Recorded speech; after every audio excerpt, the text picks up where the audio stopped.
வணக்கம் மக்களே. ப்ளவுஸோட கை வந்து இன்விசிபிளாக எப்படி தைக்கிறதுன்னு பார்க்கலாம். நான் வந்து லைனிங்கில் ஒரு 1.5 இன்ச்சு விட்டுருக்குறேன். அந்த 1.5 இன்ச்சு வந்து இப்போ நமக்கு தேவையில்லை. தையல் வந்து வெளியே தெரியாத மாதிரி நம்ம தைக்க போகிறோம். அதனால் வந்து எக்ஸாக்ட் அளவு இருந்தால் போதும், எக்ஸ்ட்ரா அளவு தேவையில்லை. இப்போ அதை கட் பண்ணி எடுத்துகிட்டு ப்ளவுஸோட மெயின் ஃபேப்ரிக்கில் உள்ளே வெளியே பார்த்துட்டு வெளிப்பக்கத்தில் ஒரு லைனிங்கை வந்து வச்சுட்டு ஒரு 1/2 இன்ச் மார்க் பண்ணிவிட்டு நம்ம வந்து இப்போ அதை வந்து நீட்டாக வந்து ஸ்டிச் பண்ணி எடுக்க போகிறோம்.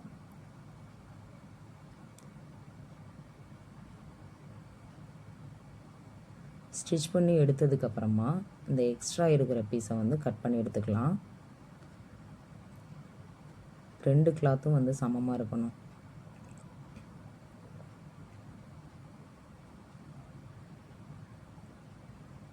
எப்போவுமே வந்து லைனிங்கில் தான் நம்ம படிமான தையல் விடுவோம். இதில் வந்து லைனிங் வந்து மடக்கவே கூடாது, ஓகேங்களா? அது எவ்வளோ ஹைட் இருக்கோ அந்த ஹைட்டு தான் இருக்கணும். அதனால் லைனிங்கோட எட்ஜில் மெயின் ஃபேப்ரிக்கில் படிமான தையல் விடலாம். இப்போ வந்து லைனிங் வந்து மடங்கவே கூடாது. மெயின் ஃபேப்ரிக்கை மேலே எடுத்து விட்டுறலாம். லைனிங்கோட ஹைட்டு அப்படியே தான் இருக்கணும். இந்த மாதிரி மடக்கிட்டு இதை வந்து அயர்ன் பண்ணி எடுத்துகிட்டு வந்துடலாம். அயர்ன் பண்ணி எடுத்ததுக்கப்புறமா எவ்வளோ நீட்டாக இருக்குது பாருங்கள். இப்போ வந்து நம்ம இதை சுற்றி வந்து தையல் அடிச்சுக்கலாம்.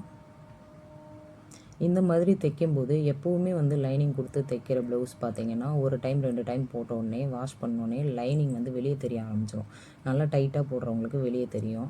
அதனால் வந்து இந்த மாதிரி தைச்சி பார்த்தீங்க அப்படின்னா கொஞ்சம் கூட வந்து எத்தனை வாட்டி வாஷ் பண்ணாலும் லைனிங் வந்து வெளியே தெரியவே தெரியாதுங்க. நீட்டாகவும் இருக்குங்க.